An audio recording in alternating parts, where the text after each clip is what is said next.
Hello, everyone. Thank you for joining us for today's CIC lecture. My name is Savanya, and I'm a PhD student in Dr. Natasha Rajah's lab, and I'll be introducing our speaker today. So Jaime Snytte started working in Dr. Natasha Rajah's lab as a senior undergraduate student at McGill. The successful completion of his undergraduate honors project naturally transitioned into his master's project through the integrated program in neuroscience, working in Dr. Rajah's lab. For his master's, he investigated the neural basis of episodic memory within the medial temporal lobes, a project which led to the publication of his work in hippocampus. Jaime's received training in Dr. Malar Chakravarti's lab on manual MTL segmentation using the maggot brain algorithm, and training from Dr. Rosanna Olsen at the University of Toronto and using the Olsen-Amaral-Palomo segmentation protocol. Jaime's now started as a first-year PhD student in the clinical psychology program at McGill, supervised by Dr. Rajah and Dr. Signy Sheldon. His current research focus is on episodic and autobiographical memory in aging and depression. Aside from the exciting work he'll be sharing today, he's a great office mate and a much missed office mate during these pandemic times. So we're really looking forward to the excellent work Jaime's worked on so far. So I'll let you take the stage. Thanks, Jaime. Thanks for that really nice introduction. So today I'll be discussing some work from my master's, like Sonia mentioned, in Dr. Natasha Rajah's lab, looking at the role of the anterior and posterior medial temporal lobe systems in memory and perception. So just to give a brief overview of the talk, I'm just going to give some background on episodic memory and some important theories in episodic memory, and then I'll discuss some evidence from functional MRI studies, which kind of supports this kind of anterior to posterior segregation within episodic memory function. I'll then discuss kind of where we sit in this kind of world and our hypotheses and objectives and how we tested those. So what kind of memory tasks we used and how we acquired our images and collected our structural data. I'll then specifically focus on our behavioral, volumetric, and brain behavior analyses. And then I'll discuss our work in the context of the structural literature, as well as some new findings associated with this work. Importantly, like Sonia had mentioned, most of this work is going to be based on this article that was recently published entitled "The Ratio of Posterior to Anterior Medial Temporal Lobe Volumes Predicts Source Memory Performance in Healthy Young Adults." So that might give away the punchline of the talk. But if you're interested in anything afterwards or want to look at some of the figures, they're all in there. So I think we can get started from there. So just a bit of background, we're going to be discussing episodic memory, which here is defined as the ability to encode, store, and retrieve information about past events. And so one of these most kind of important theories within episodic memory is this dual process model of recognition memory. And so the most important part of that really is in the name. So there's two processes within this model through which we can recognize a stimulus or an item. So you can take an example where you might walk into a bakery and recognize a person and say, oh, I recognize that person and they look familiar to me. And so in this case, you're recognizing the item or you're familiar with this person, but you're not able to kind of recall any external information that's associated with that person. In another context, you might see that person and say, oh, I recognize this person. So here, recognizing the item, and you're able to retrieve this external associated source information that's associated with them. So you might say, oh, I saw this person at the corner of Tulling and Squire yesterday, and she was walking her dog. So now, not only do you have some kind of spatial, kind of the location you saw them in, you also have this temporal information that's associated with them. And so these are the two kinds of memory that this model kind of proposes. So item memory and source memory as these two distinct processes. And before we kind of dive into the distinct neural correlates of these two processes, I think it's important kind of to talk about how we know that there are these two distinct processes that are involved in recognition. So first, we know that these two processes occur at different speeds. So if you look at some kind of a source memory task where people respond with only item memory or source memory, you can see that their reaction times differ between those trials. When we're trying to model performance, it's been shown that we actually need two memory components to account for recognition memory performance. And that's some really nice work from Andrew Ioannidis' group. And now, most importantly for us, there have been shown to be distinct neural correlates of these two kind of processes. And so if we look in kind of clinical populations or aging populations, we can see that changes to one system in the brain result in changes in one episodic process, but not the other. That's from some really nice neuropsychological work. So the classical way this is assessed in the lab is using this two-stage approach where participants are initially presented with stimuli and instructed to remember them at this encoding phase. And then following a break, there's this retrieval phase that follows where participants are shown a mixture of new and old stimuli, and they're asked to recall which are old compared to which are new. So there have been a few twists on this. The one we'll mostly be focusing on today is the source monitoring twist, where at encoding, participants are going to be shown the stimulus alongside some source information. So this can be the location of that stimulus, some associated key press, or the kind of trial. And then at retrieval, you can ask not only about the item, but about that source information. And so that'll kind of allow experimenters to separate item and source memory. And so a nice example of this is shown here from Devachi's group in 2003, where participants are shown a keyword that either says place or read, and that's always followed by an adjective. And then depending on the keyword, the participant will have to do something with that adjective. So here, the keyword is place, and so the participant has to imagine a scene that's described by that adjective. So here the participant thinks of some garbage, some dumpsters, that kind of is described by the word dirty. Now for a read trial, the participant has to read the adjective that follows in their head backwards. And so at retrieval, we can show participants a list of new and old words and ask them to recall whether the words are old or new and kind of which trial type they're associated with. And that'll help us tap into source compared to item memory. From a brain perspective, this has been kind of proposed to be supported across two systems, and this really nice review from Charan Raghunath and Maureen Ritchie in 2012, kind of dichotomizing this anterior temporal system with this posterior medial system. So the anterior temporal system includes regions like the lateral OFC, the amygdala and ventrotemporal polar cortex that are proposed to support kind of emotional processing, social processing, and semantic memory, as well as regions in the medial temporal lobe like the perirhinal cortex, the hippocampus, the anterior component of the hippocampus, and the anterolateral component of the entorhinal cortex. And so this system within kind of this dual process model has been proposed to support kind of the processing of individual stimuli or items. So it might even be kind of a whole concept, but it's more this kind of individual or even abstracted associative processing that it can support. Whereas this more posterior medial system has been proposed to support it's more kind of contextual or relational processing between multiple items, and it's involved in more of kind of this detailed associative processing. And this system includes regions of the default network, as well as the retrosplenial cortex. And then within the MTL, it includes kind of a hub at the parahippocampal cortex, and then the posterior of the hippocampus and posterior medial entorhinal cortex. So this presentation mostly will focus on the medial temporal lobe.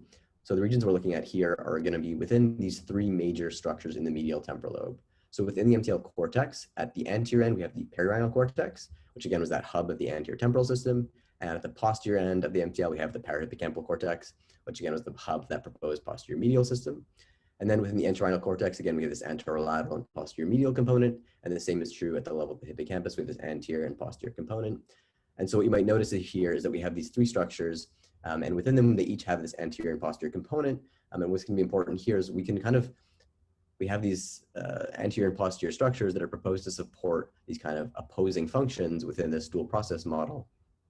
However, these regions are really quite proximal to each other. And so that's something that we're going to examine a bit more in detail when we look at kind of how we measure the volume of these structures.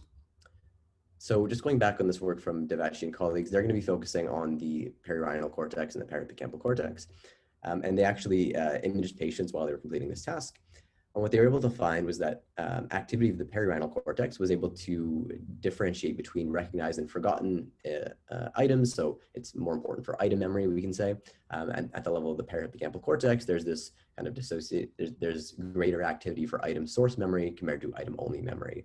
So this goes to support this idea that the perirhinal cortex supports judgments based on item memory or familiarity, and that the PHC is more important for this kind of relational processing or recollection. And similar work has shown similar evidence at the level of the hippocampus. So work from Lynn Nadel's group has shown that kind of as we go from anterior to posterior along the hippocampus, the activation patterns or the activation will be associated more with item memory at the anterior end and source memory at the posterior end. So here they extracted functional activity at kind of these discrete ROIs along the long axis of the hippocampus. And what you can see here is this location memory here for them. We can think about it as item memory, and relation here is this more kind of source memory. And this relational memory increases as we go from anterior to posterior, and this item memory kind of decreases from anterior to posterior. So again, providing evidence that there's this kind of like functional gradient from anterior to posterior within the MTL in terms of item to source memory. At the level of the entorhinal cortex, this work is slightly less clear, but there is some really nice evidence showing this preferential connectivity between the components of the entorhinal cortex. So for example, the anterolateral ERC has been shown to show preferential connectivity with the perirhinal cortex, whereas its more posterior medial component shows a preferential connectivity with the PHC. And from a like task-related activation perspective, we can see that this posterior medial ERC shows kind of a preference for or activates more strongly to memories related to scenes, whereas this anterolateral ERC shows kind of this preferential or domain specificity to memory for objects. And when we're talking about the medial temporal lobe, it's easy just to talk about memory. Obviously, patient HM kind of had this anterograde amnesia following the bilateral resection of his medial temporal lobes. And so that's kind of where we think the medial temporal lobe is important in memory.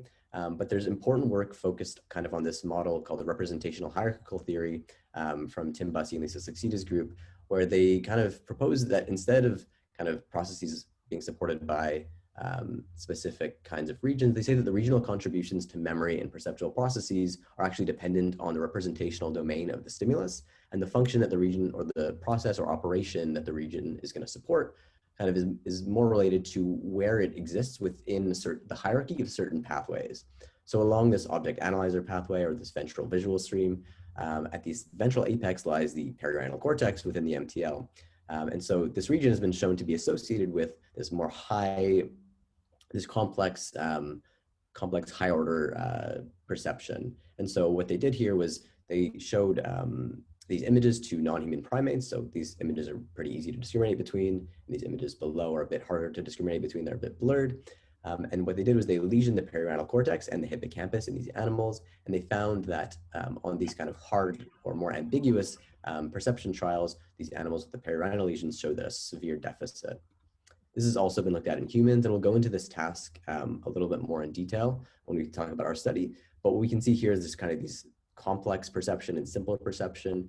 And what's been shown is that for these high ambiguity objects, the perirhinal cortex shows a clearly strong activation, especially compared to the hippocampus, and also in comparison to those kind of difficult, so those size trials, which involves a much more simple kind of perceptual process.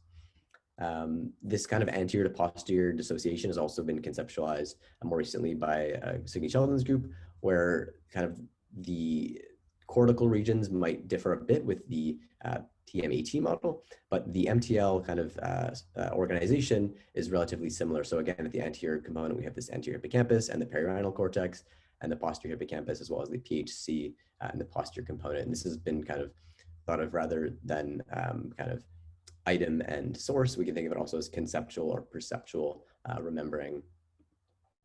So in our study, really what we wanted to look at was how the structure of the medial temporal lobe was associated with these two kinds of memory, so item memory and source memory. And there's a lot of nice work from these functional MRI studies that we've discussed. However, the structural evidence supporting these kind of distinct systems in age mostly come from aging in clinical populations. So for example, this work here from Eleanor McGuire in the classical kind of taxi cab driver study, they found that volume of the anterior hippocampus was much smaller in these taxi cab drivers and enlarged in the posterior component. So obviously this isn't an aging or clinical population, but it's really a specialized group. So these taxi cab drivers had developed these complex cognitive maps of the city of London while they passed this test called the knowledge. And they showed that this specialized group had an enlarged posterior hippocampus, which might support the idea that this posterior system is involved in kind of this more source or relational type of memory. Unfortunately, while the perirhinal cortex has been proposed as the hub of the anterior temporal network, there haven't been any reports associating the volume of the structure with this high order perception or kind of item memory in young adults. So there's work in patients suffering from Alzheimer's disease from Sasa Kavisari's group showing this correlation in terms of perception in these 80 patients. And similarly, whereas the PHC is considered the hub of the posterior medial network, there haven't been any reports kind of the volume of the structure being related to context memory in young adults However, there's this nice work from the Velinik-Bobut's group showing this association between volume of the parahippocampal cortex in kind of these lesion patients with source memory. So the goal of our study really here is to examine the association between gray matter, these medial temporal regions of interest, in a population where we don't have these confounds of age or pathology-related atrophy, and source memory, item memory, and complex object perception.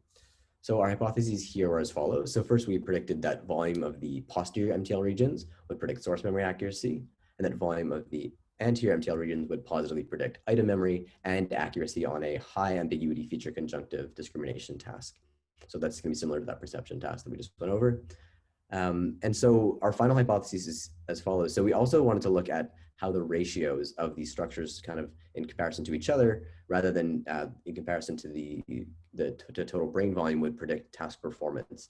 So like we mentioned before, there are these kind of 3 anterior and 3 posterior structures within the MTL. And so we wanted to look at the comparison in volume between them. So between the PHC and PRC, between the posterior medial ERC and the anterolateral ERC, and again, between the posterior and anterior components of the hippocampus. So our methodology is as follows. So first, I'll just go through the procedure. So we had participants come in for 2 sessions where they're initially tested on this kind of behavioral session. They go through a neuropsych battery, and they're trained initially on like an easy version of our task. And they complete this in a mock scanner setting just to make sure they're comfortable with that environment. And then at the second session, they complete the object location source memory task and a perception task as well. So first, I'll just go through this object location source memory task. And so this task has 2 phases. So first, we have an encoding phase where participants are shown 48 living and non-living line drawings in 1 of 4 quadrants on the screen. So here you can see a donkey or horse is shown on the bottom left, and they're instructed to remember the item and its exact location. So donkey bottom left, flower top right. They're also instructed to answer with the response box if the item is living or non-living, and that's really just to draw their attention to the task. Following a break where we acquire a high-resolution structural scan, we go to the retrieval phase where participants are now shown 96 items in the center of the screen. So these are going to be 48 old and 48 new items, and they have 4 response options. So basically, they can tell us the item is new, so I haven't seen it before. The item is old, but I don't remember its previous location. The item is old, and I remember it being shown on the right, or the item is old and it was on the left. They can also say the item is old and on the bottom, or old and on the top. And what's important here is we collapse across left, right, and top bottom at retrieval just to make the task a little bit easier. But at encoding, they're told to remember the exact location of those items. So we categorize their responses as follows. So if the stimulus was previously shown on the left and they responded the item was shown on the left, that's a correct source response. If the item was previously shown on the right and they respond that it's on the right, that's also a correct source response. And so this is going to be our measure of source memory. If the item was shown on the left or right before, and they just tell us that it was old, but they don't know the location, that's going to be our measure of item only memory.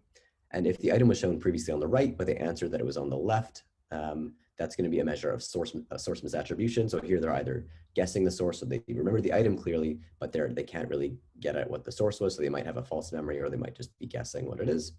Now for new items, if they tell us any location or that it's old, that's a false alarm. And if they tell us that it is new, that's going to be a correct rejection. So participants also completed this feature conjunctive perception task, which is developed by Dr. Morgan Behrens at the University of Toronto. And so this is basically a matching task. So we have 2 types of stimuli. We have these blobs or these squares.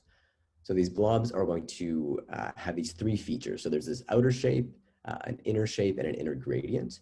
And then we have these squares here, which are basically only going to differ in size. And importantly, these blobs are either going to be matching on all 3 features or just on 2 features. And so they're also going to be rotated with respect to each other just to kind of make this a little more difficult. And so we acquired these ultra high resolution T2 scans with a voxel size of 0.64 millimeters isotropic between the encoding and retrieval phases of the memory task. We had 2 raters with kind of applied this motion quality control step to these images. So we rated scans with a 1 if they're basically free from artifacts related to motion, so any ringing or blurring is not apparent, and then with a rating of 4, so this is a bit closer to that, where we see this severe ringing and blurring, and this is based on work from our manual from the Cobra lab. And we removed all scans with a mean score of 2, or sorry, who are above a mean score of 2. The regions that we segmented are shown here. So I think I showed you these before, but we can just see in the anterior MTL, we have the perirhinal cortex, the anterolateral ERC, and the anterior hippocampus, and that's shown again on a coronal slice. And then in the posterior medial, in the posterior MTL, we have the posterior medial entorhinal cortex and the posterior hippocampus, and PHC again shown here on the sagittal and here on the coronal slice. So we had 5 scans that were manually segmented according to the Olsen-Emerald-Palombo protocol. And that was completed by 2 raters and then 1 rater twice to measure or to assure intra and inter-rater reliability. To segment the entorhinal cortex, we applied the segmentation based on the protocol from Ann Mass and colleagues that has been implemented previously within the OAB protocol. So after we had completed the segmentation, we submitted those initial images as atlases to the magnet brain algorithm. And then given this set of labeled MRI images and a subset or unlabeled images, subjects shown here, Magnet's able to produce a segmentation for each subject using a multi-atlas voting procedure based on this template library, which is like a subset of our subjects. And then it does this for each subject kind of at the subject level. Now, after we obtained those automated segmentations from the magnet brain algorithm, we manually corrected each of those according to the OAP protocol. And this is because magnet is really built for subcortical structures, so it does a really good job with the hippocampus. But these, we are looking at structures along the MTL cortex. So we have these PHG regions, which are clustered around the collateral sulcus, which shows this really high variability. So there are these large bifurcations and disappearances. So just a quick summary of the cohort. So we scanned 44 participants. We had to exclude 2 due to high scores on the back depression inventory, 4 due to really low scores on the CVLT, and 1 due to a lack of completed trials on the object location source memory task. We excluded 6 in this initial QC of the structure T2 images. We also had to do a QC on our T1 images. So to get a measure of total intracranial volume, we pre-processed the T1 images through the VPipe pipeline and then submitted those to the CIVET pipeline, which gave us measures of white matter, gray matter, and CSF. And in that process, we also had to QC those images. And so that left us with a total of 9 images excluded due to issues with QC. Interestingly, there was a 3:6 male to female ratio for exclusion due to those MRI artifacts, which is consistent with previous work showing that males display more head motion than females. So this is just a kind of a final summary of our cohort. So we ended up with 28 individuals with an average age of about 21.5 years old, and a mostly female sample. So now I'll just go through kind of our behavioral, volumetric, and brain behavior analyses, going through kind of the technique and then the results just right after. So when we're scoring a source memory task, we reference this work from Cooper, Grave, and Henson, who assert that researchers are making a theory-driven assumption in measuring source and item memory.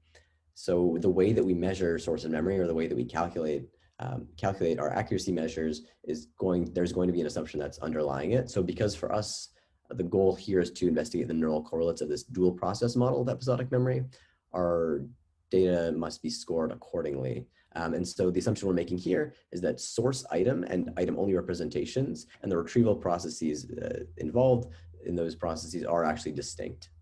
So the way we scored source memory here is based on this measure from Snodgrass and Corwin, where we have our measure of p-source, which is calculated as a z-score of correct source accuracy subtracted by a z-score of source misattribution. So this adjusts for the bias of guessing the source. And then our measure of item memory, again, from Snodgrass and Corwin, is our measure is p-recog here, which is calculated as the z-score of item only accuracy subtracted, and we subtract from this the z-score of false alarms, which adjusts for the bias of guessing old. Now, if we had kind of taken another approach, we could say that source memory is actually conditional on item memory, but because we're assuming these are 2 distinct processes, because we're looking at this dual process model, this is the assumption that we're making, and so that's why we're going to use these two measures. So for our behavioral analyses, we looked at differences in accuracy and reaction time. So we computed 2 repeated measures, ANOVAs, looking at differences in task accuracy within and between tasks, and looking at differences in reaction times within and between tasks. Importantly, the reaction time ANOVA is going to give us some insight into this dual process assumption. So we can see if participants are performing at different speeds for different trial types. So we might see different speeds between the source and item memory trial types. And so first, I'll show the accuracy results here. So you can see hits on the top. So that's going to be a sum of source memory, item only memory, and source misattributions, because these are all trials where participants got the item correct, technically. And then the dashed bar here just shows the chance level for performance for each task type. And so we can see everyone's performing above, or the average scores are above chance level. And you can see here most of the trials within the, for old images are in source, are shown in here. So most of the participants are instructed to complete the task as a source memory task.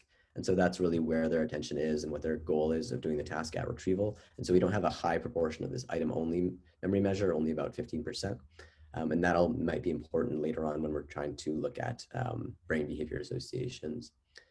And so from these ANOVAs, the results are shown here. So everyone, or the average scores are significantly greater in chance within the memory task and the perception task. We also see that accuracy significantly differs between the trial types, such that source accuracy was greater than item recognition, but there was no difference in accuracy between the complex object perception and the size perception.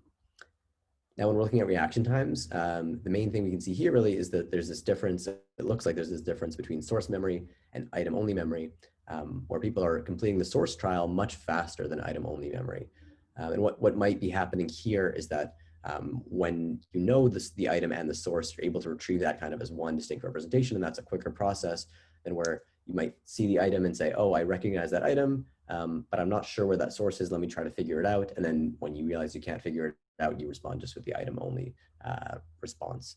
So that kind of gives us this insight that these two might be kind of distinct processes here. And so that's what we find with the repeated measures of ANOVA, that the correct source trials have a shorter reaction time compared to the item only memory trials, and that the item only memory trials have longer reaction times compared to misses.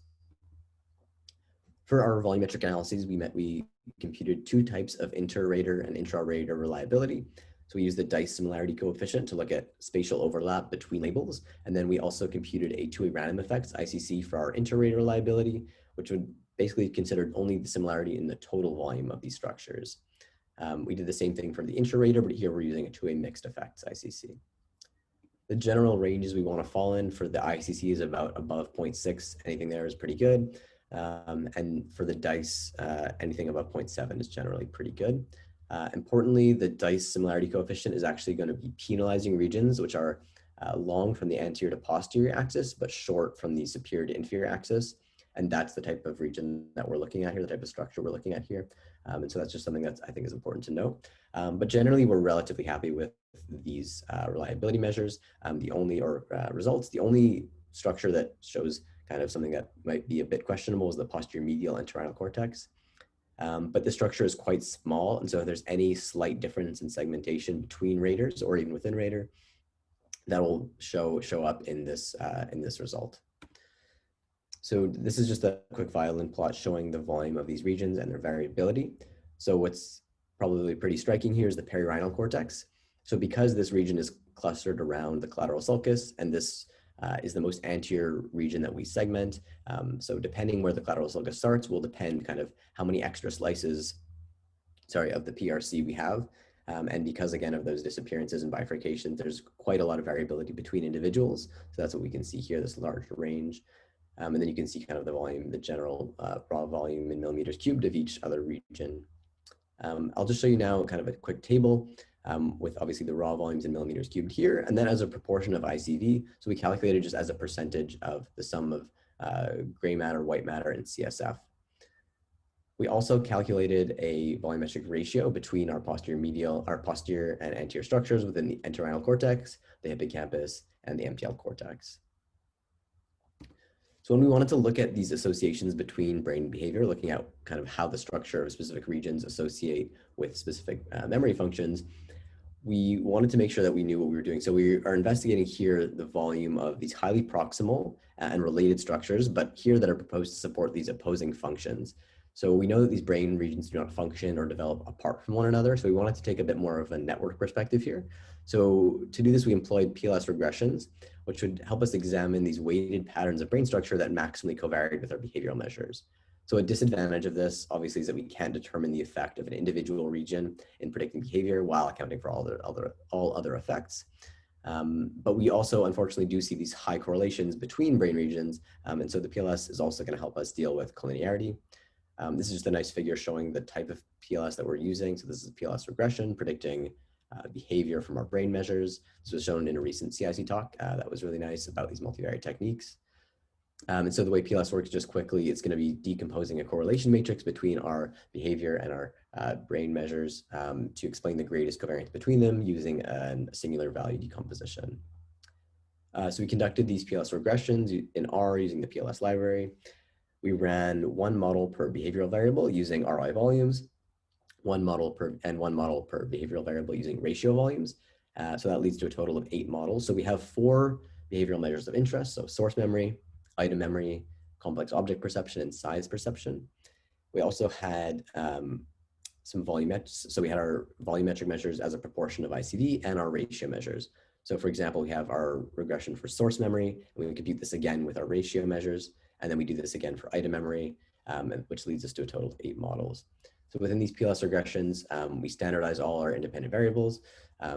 We applied a leave one out cross validation as we didn't have a large sample size, and we created these root mean squared error prediction plots to visualize the optimal number of latent variables. And so we used permutation tests for the selection of latent variables and jackknife testing, which is pretty similar to bootstraps, to determine if these ROIs significantly correlated with each latent variable.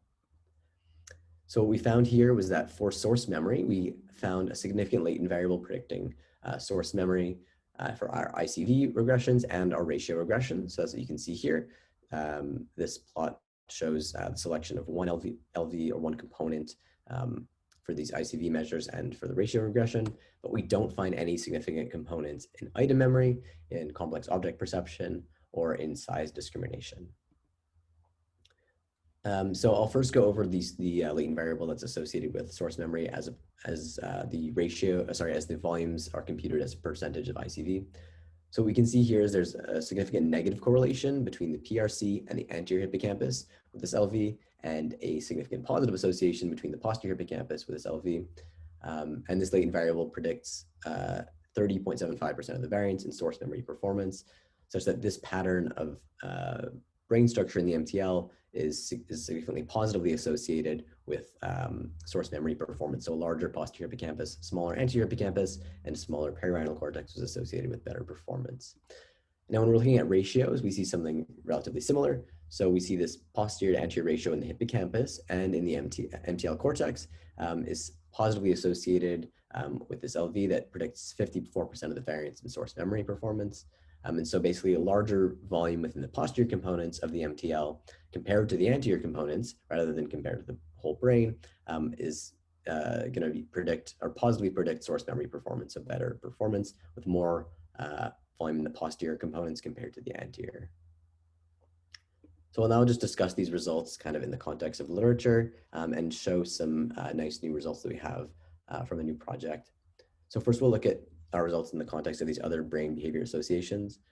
And so these association we find with perirhinal volume and source memory and this MTL cortical ratio, that association with source memory was, I think, what we think are the first findings of that sort, so in young adults. And so we'll discuss that a little bit later, but most of what we'll discuss here are going to be the hippocampal results, as there are more works to compare it to. So there's this really nice study in 2011 from Jordan Popank and Maurice Moscovich, where they tested participants on, or they gathered data from multiple source memory tasks and measured volume of the posterior and anterior hippocampus. And they looked at how these ratios were associated with performance. And they found that this was a relatively robust finding across groups. They're able to replicate this. However, for item memory, they were not able to see an association between volume of the anterior hippocampus or posterior hippocampus. So this is the D prime recognition memory tasks. And so in our work, we don't observe an association between item memory and volume of the anterior regions.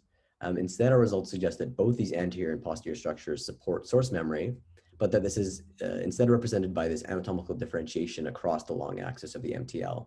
So we might initially assume that bigger is better, such that like a larger posterior hippocampus, let's say, means that you'll kind of do better on a source memory task. And that might be the case for that region, but for a region like the anterior hippocampus, we might have a negative association, and that might be due to, let's say, greater efficiency or more efficient connections between that structure and other structures. So a smaller structure might actually be related to better performance, and that's definitely possible, even though it's slightly less intuitive. And so that's kind of been framed within this trade-off hypothesis by Jordan Popank, who proposed that larger posterior hippocampus together with a smaller anterior hippocampus together, that predicts recollection and source memory performance.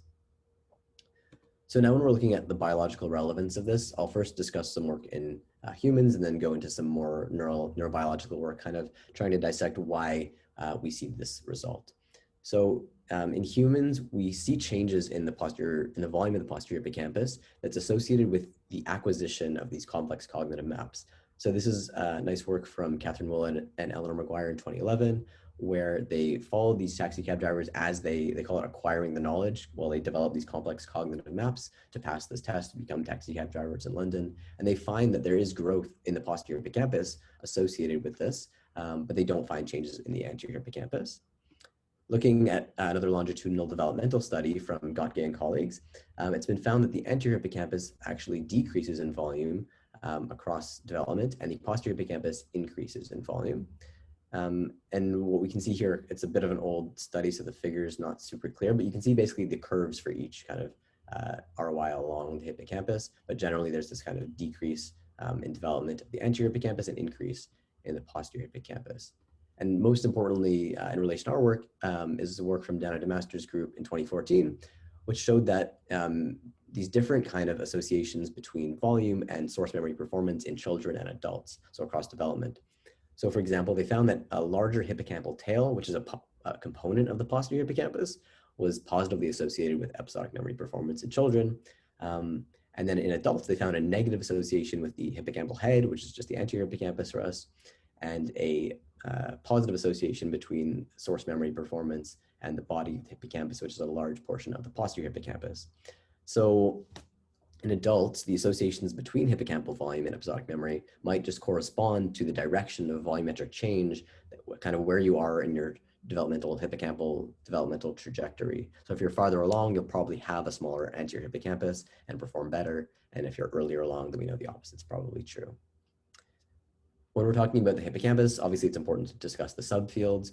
And when we're talking about kind of changes in volumes, like we did with that taxi cab driver study, what we see here is that subfields that are involved or that are within these hippocampal subregions kind of change along the long axis. So for example, the posterior hippocampus contains more volume of the dentate gyrus compared to the anterior hippocampus, which might reflect or which might show greater neurogenesis in the posterior hippocampus, because the dentate gyrus is one of the only regions in the brain into adulthood that shows neurogenesis. And then so there's some really nice work in animal models or in basically in petri dishes and cellular neurobiology showing that the posterior hippocampus might have kind of greater choroid plexus coverage as it sits kind of in the temporal horn of the lateral ventricle, which might encourage neurogenesis. And interestingly, there's also work showing that there's a greater number of new neurons that are born in the dorsal or posterior. They also call it septal here, or the ventral compared to the ventral hippocampus, which is the anterior or temporal hippocampus. And these maturation rates shown here are actually more rapid. What you can see in terms of differences in growth in this, really, you can see that really nicely here. So this is the posterior compared to the anterior at 21 days, and then later still there's this large difference in the number of new neurons born between these anterior and posterior regions. When we're going back to the MTL cortex, again, there isn't much work kind of associating the volume of these structures with episodic memory performance. So we think this is the first structural work looking at both of the structures in healthy young adults, kind of under this dual process model. And so there is functional evidence that supports this kind of anterior to posterior dissociation in function that is apparent across the hippocampal subfield. So that's a really nice finding where as we go from anterior to posterior within CA1, there's kind of greater connectivity with the PHC. And as we go posterior to anterior, again, within the CA1 and subiculum, we see a greater connectivity within the perirhinal cortex. I'll now go through a few limitations of our study. So one of them is that obviously we didn't find that association between item memory and the volume of the anterior hippocampus, and that's likely limited by the number of responses. So the participants are, like I had mentioned, are instructed to complete this task as a source memory task. So that limits the number of item-only memory responses that they can make. Obviously, they can only make a certain number of correct source and item-only memory responses. And if they make more source memory responses, they're not going to be able to make as many item responses. And because we're looking at these individuals who display more subtle differences in brain volume, if we have a small amount of variability in our behavioral measures, finding a brain behavior association is going to be a little bit difficult, and we're likely underpowered to find that effect with that small amount of variability. Importantly, we do still think we are measuring item memory with our measure of p-recog, as we do find a significant correlation between our p-recog measure and the long queued recall component of the CBLT. Going just back to these model assumptions. So the theory that we're examining here, this dual process model, requires us to assume that the source item and item only representations are independent, and that retrieval of those representations requires distinct processes. So we're explicitly making that assumption when we're using that key source measure. So if we had taken instead a unidimensional model of recognition memory, then we would have to calculate our measure of source memory as conditional on item memory. And that's shown in this figure here, where you can only get to source memory by first having item memory. This is a unidimensional model, where here we have this, this dual process model where source and item memory are two distinct processes. One of the main implications of this work is really the importance of ratios. So for example, there's this classic study from Van Petten in 2004, who kind of summarized multiple studies and showed that there's kind of this unreliable association between hippocampal volume and memory ability. However, when considering these anterior and posterior components separately, more reliable associations have emerged, like those robust replications from Popink and Moskovich in 2011. So we think that future structural analyses should include these ratio measures and consider more of these kind of gray matter distributions within these greater structures, especially when examining populations who show these more subtle individual differences in gray matter. And that's what's shown here in a recent study from Eva Bruneck, looking at this volumetric ratio and a mapping score in London taxi drivers and taxi drivers in Toronto. This ratio approach is also more common within kind of like psychiatry, where the ratio between volume of the amygdala and the hippocampus has been shown to previously correlate with negative memory bias, anxiety, and aggressive behavior. And so we think that considering the volumetric relationship between these functionally opposed regions within these models is a logical step in these models that are investigating these juxtaposed neural systems. So another kind of important implication from this work really is that when we're trying to model these complex systems, most of this work, most of this evidence that we're basing these models off mostly comes from functional evidence. And that's most of the time what happens in cognitive neuroscience. And so while there's limited structural evidence, the evidence that does exist is mostly in these aging clinical populations where we see age or pathology-related atrophy. So our results basically demonstrate the importance of including this healthy young sample in these models, attempting to understand these complex neural systems. I just wanted to show one last slide here on our new findings. So what you can see basically here is a work on a new cohort. And this is all in middle-aged females. But these individuals are tested on two kinds of memory tasks. So a spatial memory task and a temporal memory task. And these tasks have an easy and a hard component. And what we see here is by looking at the hippocampal ratio, so again, this is posterior hippocampal volume to anterior hippocampal volume, we see these correlations between our brain and behavioral measures for the spatial easy, spatial hard, and temporal hard tasks, or at least the trend in the temporal hard task, but not for the temporal easy task. So this is really nice work that kind of will hopefully help to replicate our findings.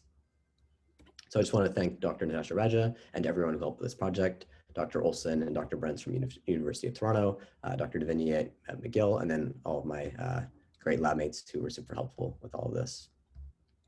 Thanks. Okay, Thank you, Jamie.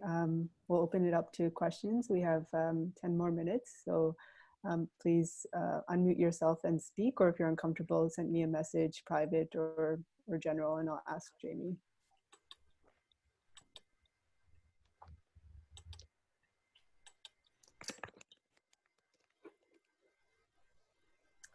Malar. Particular question. So Jamie, really nice talk, really well presented and really easy to understand. Can you speak a bit about the caveats of and the trade-offs you're making with using a method like PLS in kind of a relatively small sample size? And what are the things you have to? Because I mean, like you alluded to, you're not using exactly the same pathway in terms of looking to see what your distribution's like relative to a per-unit one, for example, or for significance testing. So can you maybe speak to that a little bit? Sure. Yeah, that's a good question. So yeah, I think one of the main disadvantages is we don't get to see those unique associations between the regions and performance. And again, we think we probably would be, even if we did do that, by running all those models and using simple linear regressions, we probably would be underpowered after all those corrections. So using these non-parametric tests helps kind of avoid that. But yeah, like you had mentioned, because we're underpowered, we have to apply like a leave-one out cross-validation, which is not the ideal thing to do. Yeah. If there are no other questions, I've got another one too. So to what extent, do you think this anterior posterior divide is reflective of things like functional gradients in the hippocampus, more specifically, like as a more continuous measure, and why, why bother kind of going with these, I know who the audience is today, but I'm going to say it anyway, somewhat arbitrary anterior posterior designations when you could try to go for something that's potentially more continuous as a measure between front and the back? Yeah, that's a really nice question. And it's been conceptualized in both ways. I think there's a paper from Strange in 2014 where they look at kind of these they think about it in discrete and in a continuous way, and they show that both might be important. And there's recent work, I think I have it here, looking at kind of the genetic associations between the hippocampal regions. And what they find is that there is this kind of anterior posterior divide. This is from, I think, Jacob Vogel. And so that's, I think, something that kind of really gives good credence to looking at this as two distinct structures, two distinct kind of structures. And I think they conceptualize it as well within the subfields within the long axis of the hippocampus. Jake's work was really looking at, the long axis is like a continuous measure here, but definitely does. So maybe my follow-up question is, what would you find to be more meaningful? Like having, what you've done here, which is discretized the two portions of the hippocampus, versus something like this, which is really trying to characterize it based on it, kind of where it lies. Right. Well, I think this work actually does show that there is like a discrete kind of cut within the hippocampus. Like there is an anterior and posterior component that are likely separate. But yeah, there's obviously a lot of other nice work showing that it might be continuous. I think it might be hard within the methods that we apply to actually see anything kind of continuous differences, because we are like initially making that assumption.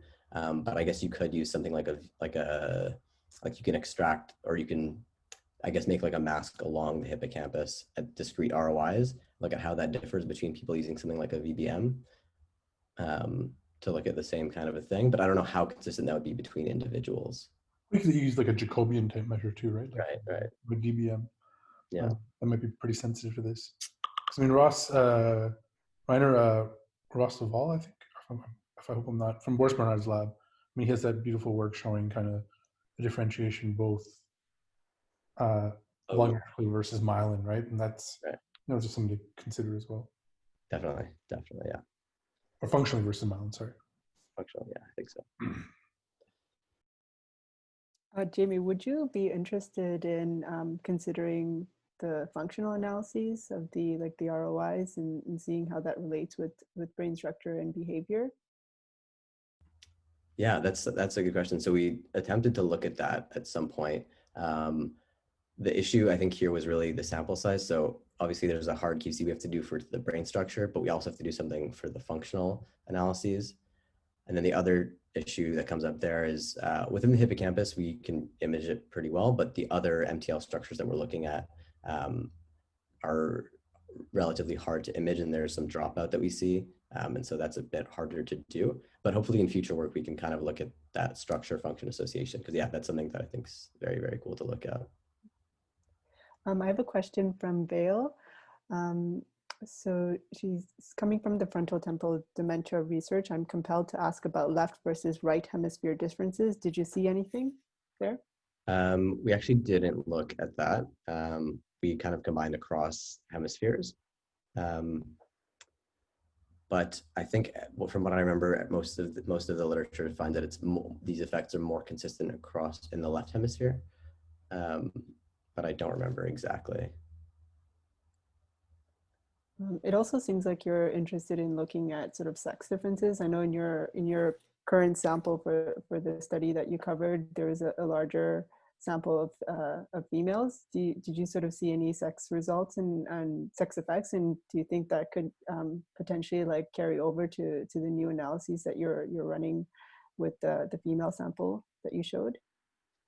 In the study that I just presented, we didn't look at sex differences just because, we actually did, but there's nothing really to see, just because we have such like a majority female sample. But in the current project that we're working on, we're looking at kind of the associations between volume and behavior within groups and seeing how that differs between sex in young adults and at midlife. And right now, what we find at least is that we see these associations in middle-aged females, but not right now in middle-aged males. But we're still working to include more participants in that analysis. Cool. Any other questions? So I have, I guess, one last question. Why is it that you're hoping to move towards sort of focusing on middle-aged individuals, since like the focus of your presentation has been on younger adults? Do you think like there's other factors that we can investigate that might be affecting the results that you've currently found? Or do you think there's like you're interested in sort of like the aging aspect of it? Yeah, I think that's probably what it is. I think there's a lot of really nice work showing like behavioral changes at midlife. And I think trying to understand how those changes occur kind of before old age and before kind of pathology sets in is definitely something that's super important. So looking at kind of the imaging perspective on that is something that's probably pretty necessary in like a midlife sample that's historically understudied. Specifically looking at that in comparing between men and women, as we know, the women go through this menopausal transition at midlife, which might be related to these cognitive deficits. And so understanding how the brain changes during that time is something that I'm definitely super interested in. Hopefully we'll get some nice new work on that soon. Great. Okay, well, good luck with the project. If no one has any more questions, we can end it with that. Thank you everyone for attending, and hope to see everyone at next week's CIC lecture talk.